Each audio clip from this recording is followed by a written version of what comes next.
ಕಾವೇರಿ ನದಿಗೆ ಹಾರಿ ಆತ್ಮಹತ್ಯೆಗೆ ಪ್ರಯತ್ನವನ್ನ ಪಟ್ಟಿದ್ರು ಯುವತಿ. ಪ್ರವಾಹದಲ್ಲಿ ಸಿಲುಕೊಂಡ್ಬಿಟ್ಟಿದ್ರು. ಅವರನ್ನ ರಕ್ಷಣೆ ಮಾಡಲಾಗಿದೆ. ಶ್ರೀರಂಗಪಟ್ಟಣದ ಬಳಿ ಯುವತಿಯನ್ನ ರಕ್ಷಣೆ ಮಾಡಲಾಗಿದೆ. ಕಾರಣ ಇವರು ಆತ್ಮಹತ್ಯೆ ಮಾಡೋಕೆ ಅಂತ ಹೋಗಿದ್ರು, ಪ್ರಯತ್ನವನ್ನ ಪಟ್ಟಿದ್ರು, ನದಿಗೆ ಹಾರಿಬಿಟ್ಟಿದ್ರು. ಆದ್ರೆ ಪ್ರವಾಹದಲ್ಲಿ ಸಿಕ್ಕಾಕೊಂಡ್ಬಿದ್ದಿದ್ರು. ಶ್ರೀರಂಗಪಟ್ಟಣದ ಬಳಿಯಲ್ಲಿ ಈ ಯುವತಿಯನ್ನ ರಕ್ಷಣೆ ಮಾಡಲಾಗಿದೆ. ನಿನ್ನೆ ಸಂಜೆ ನಿಮಿಷಾಂಬ ದೇಗುಲದ ಬಳಿಯಲ್ಲಿ ನದಿಗೆ ಯುವತಿ ಹಾರಿದ್ದಾಳೆ. ನದಿಯಲ್ಲಿ 5-6 ಕಿಲೋಮೀಟರ್ ಕೊಚ್ಚಿಕೊಂಡು ಬಂದಿದ್ದಾಳೆ ಯುವತಿ. ಬೆಂಗಳೂರಿನ ಎಲೆಕ್ಟ್ರಾನಿಕ್ ಸಿಟಿಯ 20 ವರ್ಷದ ಪವಿತ್ರ ಈ ರೀತಿ ಆತ್ಮಹತ್ಯೆಗೆ ಪ್ರಯತ್ನ ಪಟ್ಟು ನದಿಗೆ ಹಾರಿರೋದು.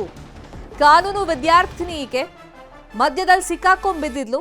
ಈಕೆಯನ್ನ ಈಗ ರಕ್ಷಣೆ ಮಾಡಲಾಗಿದೆ. ನದಿಯಲ್ಲಿ ಮರದ ಕೊಂಬೆ ಹಿಡಿದು ಕೂಗ್ತಾ ಇದ್ರು ಪವಿತ್ರ. ಸ್ಥಳೀಯರ ಮಾಹಿತಿ ಮೇರೆಗೆ ಅಗ್ನಿಶಾಮಕ ಸಿಬ್ಬಂದಿ ಬಂದಿದ್ದಾರೆ. ಆಕೆಯನ್ನ ರಕ್ಷಣೆ ಮಾಡಿದ್ದಾರೆ. ಸುಮಾರು 10ರಿಂದ 12 ಗಂಟೆ ಮರದ ಕೊಂಬೆಯನ್ನ ಪವಿತ್ರ ಹಿಡ್ಕೊಂಡಿದ್ರು.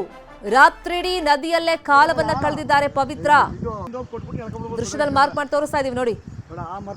ಈಕೆ ನಿನ್ನೆ ನಿಮಿಷಾಂಬ ದೇಗುಲದ ಹತ್ರ ನದಿಗೆ ಹಾರಿ ಆತ್ಮಹತ್ಯೆಗೆ ಅಂತ ಪ್ರಯತ್ನ ಪಟ್ಟಿದ್ದಾರೆ.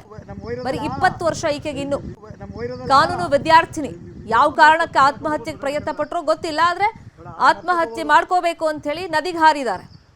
ಅಲ್ಲೊಂದು ಮರದ ಕೊಂಬೆ ಇದೆ. ಪ್ರವಾಹದಲ್ಲಿ ಹೋಗಿ ಅಲ್ಲಿ ಸಿಕ್ಕಾಕೊಂಡ್ ಬೆದ್ದಿದ್ದಾರೆ. ಸುಮಾರು 10ರಿಂದ 12 ಗಂಟೆ ಇದೇ ತರ ಮರದ ಕೊಂಬೆಯನ್ನ ಹಾಕಿ ಹಿಡ್ಕೊಂಡು ತನ್ನನ್ನು ಯಾರಾದ್ರೂ ರಕ್ಷಣೆ ಮಾಡಿ ಕಾಪಾಡಿ ಅಂತ ಕೂಕೊಳ್ತಾ ಇದ್ಲು. ಸ್ಥಳೀಯರ ಗಮನಕ್ಕೆ ಬಂದಿದೆ. ಕೂಡಲೇ ಸಂಬಂಧಪಟ್ಟವರಿಗೆ ತಿಳಿಸಿದ್ದಾರೆ. ಅಗ್ನಿಶಾಮಕ ಸಿಬ್ಬಂದಿ ಬಂದಿದ್ದಾರೆ. ಆಕೆಯನ್ನ ಫೈನಲಿ ರಕ್ಷಣೆ ಮಾಡಿದ್ದಾರೆ.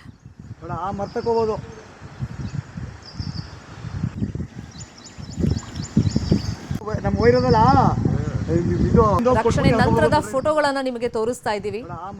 ಬಹುಶಃ ಈ ಮರದ ಕೊಂಬೆ ಇರ್ಲಿಲ್ಲ ಅಂದ್ರೆ ಆಕೆ ಪ್ರವಾಹದಲ್ಲಿ ಕೊಚ್ಕೊಂಡು ಹೋಗ್ತಾ ಇದ್ಲು. ಆದ್ರೆ ಅಲ್ಲಿ ಮಧ್ಯದಲ್ಲಿ ಮರದ ಕೊಂಬೆ ಇದ್ದಿದ್ರಿಂದ ಅದು ಆಸರೆ ಆಗಿದೆ. ಆಕೆ ಪ್ರಾಣ ಕಳ್ಕೋಬೇಕು ಅಂತ ನದಿಗೆ ಹಾರಿದ್ದು. ಆದ್ರೆ ಈಗ ಬಚಾವಾಗಿದ್ದಾಳೆ. ಇದೇ ವಿಷಯವಾಗಿ ಇನ್ನಷ್ಟು ಡೀಟೇಲ್ ಆಗಿ ಇನ್ಫಾರ್ಮೇಶನ್ ಕೊಡ್ತಾ ಹೋಗೋದಕ್ಕೆ ಫೋನ್ ಸಂಪರ್ಕದಲ್ಲಿ ಕನೆಕ್ಟ್ ಆಗಿದ್ದಾರೆ ನಮ್ಮ ರಿಪೋರ್ಟರ್ ಸುನಿಲ್. ಯಾರೀಕೆ, ಯಾವ ಕಾರಣಕ್ಕೋಸ್ಕರ ಆತ್ಮಹತ್ಯೆಗೆ ಪ್ರಯತ್ನ ಪಟ್ಟಿದ್ದು, ಯಾರು ಇದನ್ನು ಗಮನಿಸಿದ್ರು? ಸೊ ಕಾರ್ಯಾಚರಣೆ ಎಲ್ಲ ಹೆಂಗಿತ್ತು ಈಕೆನ ರಕ್ಷಣೆ ಮಾಡಿದ್ದು? ಶರ್ಮಿತಾ, ಈಕೆ ಹೆಸರು ಪವಿತ್ರ ಅಂತ ಗೊತ್ತಾಗಿರುವಂತದ್ದು. ಆಕೆ ಪವಿತ್ರ ಅಂತ ಹೇಳ್ಕೊಂಡಿದ್ದಾಳೆ. ಬೆಂಗಳೂರಿನ ಎಲೆಕ್ಟ್ರಾನಿಕ್ ಸಿಟಿಯ ಅಲ್ಲಿ ಕಾಲೇಜಿನ ಒಂದು ಖಾಸಗಿ ಕಾಲೇಜಿನಲ್ಲಿ ಕಾನೂನು ವಿದ್ಯಾರ್ಥಿಯಾಗಿದ್ದಾಳೆ ಅಂತ ಹೇಳ್ಕೊಂಡಿರುವಂತದ್ದು. ಈಕೆ ನಿನ್ನೆ ಸಂಜೆ ಮಂಡ್ಯದ ಶ್ರೀರಂಗಪಟ್ಟಣದ ನಿಮಿಷಾಂಬದ ಬಳಿ ಆಗಮಿಸಿ ಆ ನಿಮಿಷಾಂಬದ ಸೇತುವೆ ಏನಿದೆ ಆ ಸೇತುವೆ ಮೇಲಿಂದ ಆತ್ಮಹತ್ಯೆ ಮಾಡ್ಕೊಳ್ಳಿಕ್ಕೆ ಜಿಗ್ದಿರುವಂತದ್ದು. ಆದ್ರೆ ಈ ಒಂದು ಸಂದರ್ಭದಲ್ಲಿ ಕಾವೇರಿ ನದಿಯಲ್ಲಿ ಸಾಕಷ್ಟು ನೀರು ರಭಸವಾಗಿ ಹರಿತಾ ಇತ್ತು. ಹೀಗಾಗಿ ಸುಮಾರು 5 ಕಿಲೋಮೀಟರ್ನಷ್ಟು ಆಕೆ ನೀರಿನಲ್ಲಿ ಕೊಚ್ಕೊಂಡು ಹೋಗಿರುವಂತದ್ದು. ಮುಳುಗಿಲ್ಲ.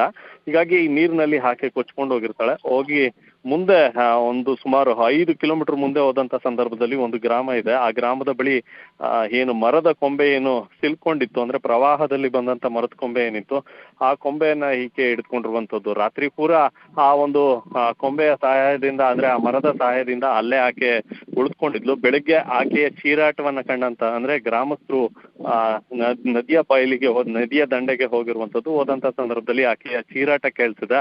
ತದನಂತರ ಯಾರೋ ಈಕೆ ಇಲ್ಲಿ ಸಿಲ್ಕೊಂಡಿದ್ದಾಳೆ ಅಂತ ನಂತರ ಪೊಲೀಸರಿಗೆ ವಿಚಾರವನ್ನು ಮುಟ್ಟಿಸಲಾಗಿತ್ತು. ಹಾಗೆ ಅಗ್ನಿಶಾಮಕ ದಳದ ಸಿಬ್ಬಂದಿಗಳು ಕೂಡ ಸ್ಥಳಕ್ಕೆ ಆಗಮಿಸಿ ಆಕೆಯನ್ನ ರಕ್ಷಣೆ ಮಾಡುವಲ್ಲಿ ಯಶಸ್ವಿಯಾದ್ರು. ತದನಂತರ ಆಕೆಯನ್ನ ಶ್ರೀರಂಗಪಟ್ಟಣದ ಸಾರ್ವಜನಿಕ ಆಸ್ಪತ್ರೆಗೆ ಕರ್ಕೊಂಡೋಗಿ ಪ್ರಥಮವಾಗಿ ಚಿಕಿತ್ಸೆಯನ್ನ ಈಗ ಕೊಡಿಸಿರುವಂತದ್ದು. ಪೊಲೀಸರು ಕೂಡ ಮಾಹಿತಿಯನ್ನ ಕಲೆ ಹಾಕ್ತಾ ಇದ್ದಾರೆ. ಪ್ರಥಮವಾಗಿ ಆಕೆ ಪವಿತ್ರ 20 ವರ್ಷ ಅಂತ ಗೊತ್ತಾಗಿರುವಂತದ್ದು. ಈಕೆ ಮನನೊಂದು ಆತ್ಮಹತ್ಯೆಗೆ ಯತ್ನಿಸಿದ್ರು ಅನ್ನುವಂಥದ್ದು ಕೂಡ ಪೊಲೀಸ್ ಮೂಲಗಳಿಂದ ಗೊತ್ತಾಗ್ತಾ ಇರುವಂತದ್ದು. ಆಕೆ ಕಂಡೀಷನ್ ಬಗ್ಗೆ ಏನು ಅಪ್ಡೇಟ್ ಸಿಕ್ಕಿದೆ ಈಗ ಸುನಿಲ್? ಶರ್ಮಿತಾ, ಸದ್ಯಕ್ಕೆ ಆಕೆಗೆ ವೈದ್ಯರು ಕೂಡ ಪ್ರಥಮ ಚಿಕಿತ್ಸೆಯನ್ನ ಕೊಟ್ಟಿದ್ದಾರೆ. ಯಾವುದೇ ಡೇಂಜರ್ ಇಲ್ಲ ಅನ್ನುವಂತ ಮಾಹಿತಿಯನ್ನ ಕೂಡ ವೈದ್ಯರು ಕೊಟ್ಟಿರುವಂತದ್ದು. ಆದ್ರೆ ರಾತ್ರಿ ಎಲ್ಲ ಆಕೆ ನೀರಿನಲ್ಲೇ ಇದ್ದಿದ್ರಿಂದ ಆಕೆಗೆ ಒಂದು ರೀತಿ ಆತಂಕ ಉಂಟಾಗಿರುವಂತದ್ದು. ಹೀಗಾಗಿ ಆಕೆಗೆ ಪ್ರಥಮವಾಗಿ ಚಿಕಿತ್ಸೆಯನ್ನ ಕೊಡ್ತಾ ಇದ್ದಾರೆ. ಜೊತೆಗೆ ಆಹಾರವನ್ನ ಕೂಡ ಆಕೆಗೆ ಕೊಡುವಂತ ಕೆಲಸವನ್ನ ಈಗಾಗಲೇ ಪೊಲೀಸರು ಮಾಡಿದ್ದಾರೆ. ಶರ್ಮಿತಾ, ಥ್ಯಾಂಕ್ ಯು ಸುನಿಲ್, ಈ ಕ್ಷಣದ ಮಾಹಿತಿಯನ್ನ ಕೊಟ್ಟಿದ್ದಕ್ಕೆ.